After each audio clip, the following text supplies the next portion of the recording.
Vamos continuar então essa segunda parte da aula agora. Eu vou falar para você sobre sistemas classificatórios de psiquiatria. Bom, então, começando pelo DSM, Manual Diagnóstico e Estatístico dos Transtornos Mentais. Atualmente a gente está na 5ª edição do DSM, que foi publicado em 2013, nos Estados Unidos, no Brasil foi publicado em 2014. É o sistema classificatório que foi criado pela Associação Psiquiátrica Americana. Tem uma ampla descrição clínica e epidemiológica. Então, existe uma evolutiva no DSM ao longo do tempo, ao longo dos anos, sendo que esses diagnósticos são bastante categóricos e permitem, e como eles são bastante padronizados, eles permitem, então, uma uniformização dos termos utilizados, e isso ajuda, facilita, não só na descrição clínica, mas facilita muito, então, nos estudos epidemiológicos. Então, a grande finalidade desses sistemas classificatórios é a padronização dos termos para que isso possibilite pesquisas, para que isso possibilite que se saiba uma epidemiologia desses transtornos mentais. Por que a gente fala de transtorno mental e não fala de doença mental? Porque os diagnósticos, eles são basicamente síndromes clínicas. Uma síndrome é um conjunto de sintomas. Então, essas síndromes vêm sendo descritas, algumas há muito tempo, algumas há milênios. Por exemplo, como o caso da mania, né, que já era descrita, então, há muito tempo atrás, certo? Claro, hoje nós temos os critérios diagnósticos para isso, mas são síndromes reconhecidas historicamente, certo? Então, que particularmente nos últimos 150 anos aí, com a evolução da psiquiatria, né, elas foram então sendo cada vez melhor descritas, até que se culminou então nos sistemas classificatórios. São dois basicamente que a gente usa hoje, né, o DSM e a Classificação Internacional das Doenças, que eu vou falar depois.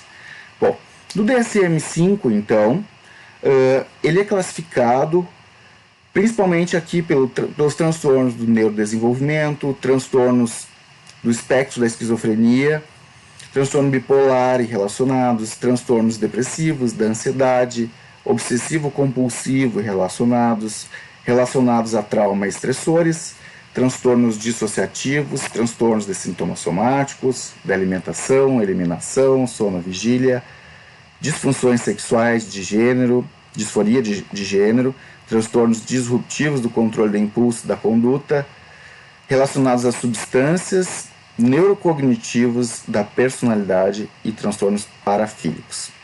Então, só para mostrar para vocês como que como que são organizados os critérios diagnósticos, né? Aqui um exemplo, então, de catatonia.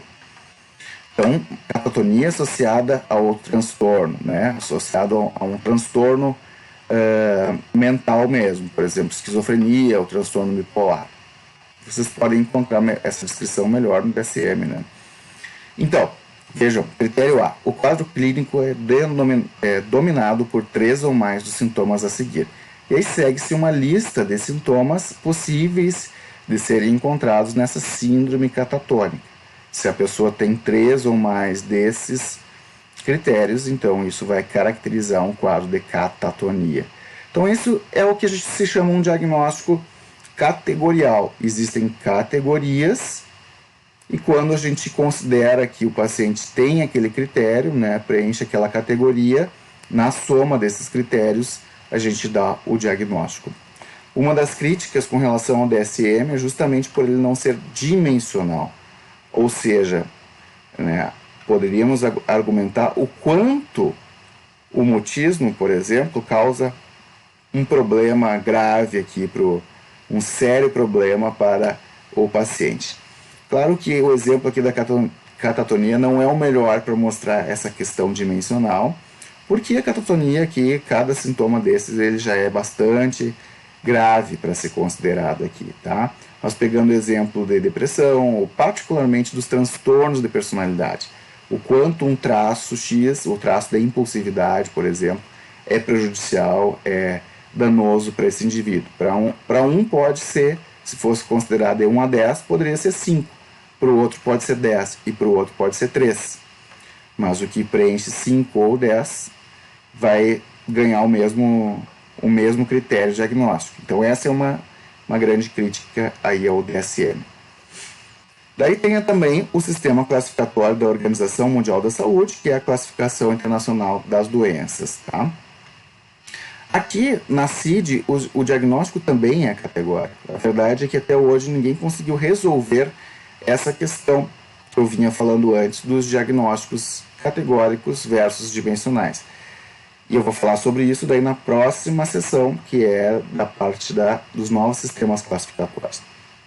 Então a CID, ela não é só da classificação dos transtornos mentais, mas inclui uma classificação ampla das doenças.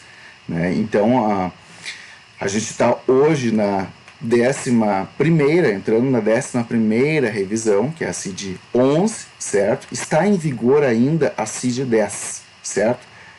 A CID 11 ela foi lançada em 2018 para validação, para um uso preliminar, né, para refinar o uso, para adaptação dos sistemas de saúde ao uso dela, mas ela entra em vigor mesmo, a princípio, em 2021. Então, na CID 10, os diagnósticos dos transtornos mentais, eles estão na categoria dos Fs. Tá? Então, do F0 ao F99, transtornos mentais do comportamento. Então entram aqui os transtornos mentais orgânicos, inclusive os sintomáticos, transtornos mentais comportamentais devido ao uso de drogas ou álcool, esquizofrenia, transtornos esquizotípicos, transtornos delirantes, são os transtornos psicóticos, transtornos do humor, que agrupa transtorno bipolar, depressão e outros, os transtornos neuróticos, aqui que entra toque, fobias, transtorno dissociativo, transtorno de sintomas somáticos, conversivo, transtorno de estresse pós-traumático, todos esses entram aqui dentro do F40 e F48. Depois, síndromes comportamentais associados a problemas fisiológicos e fatores físicos, os F60, que são distorções da personalidade ou transtornos de personalidade.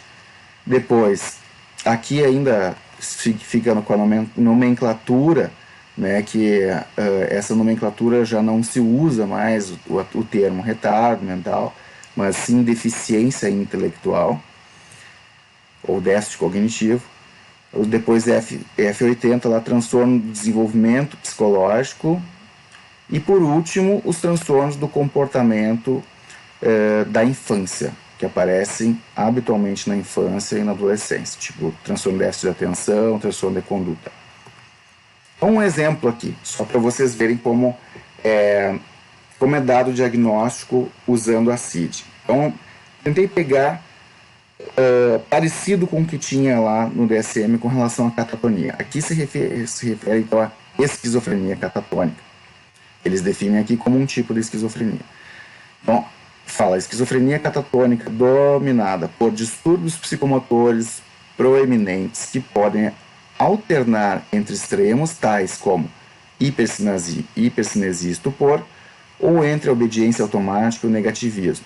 Atitudes e posturas a que os pacientes foram compelidos a tomar podem ser mantidas por longos períodos. Um padrão marcante de afecção pode ser construído por episódio de excitação violenta.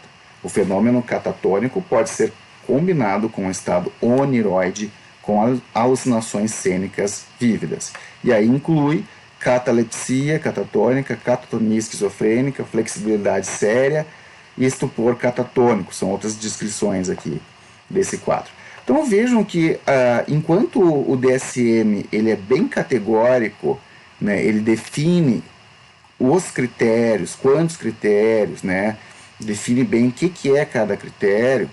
A esquizofrenia, na CID, né, vocês podem ver como exemplo da esquizofrenia aqui, é um diagnóstico mais descritivo. Ele não tem tanto essa questão do critério, assim, de soma de critérios, tá? Então acaba que o diagnóstico do DSM é considerado um diagnóstico mais preciso, porque Dentro do DSM, por exemplo, tem o livro, né, o DSM, mas existe depois também, existem os manuais para se fazer o diagnóstico, tá?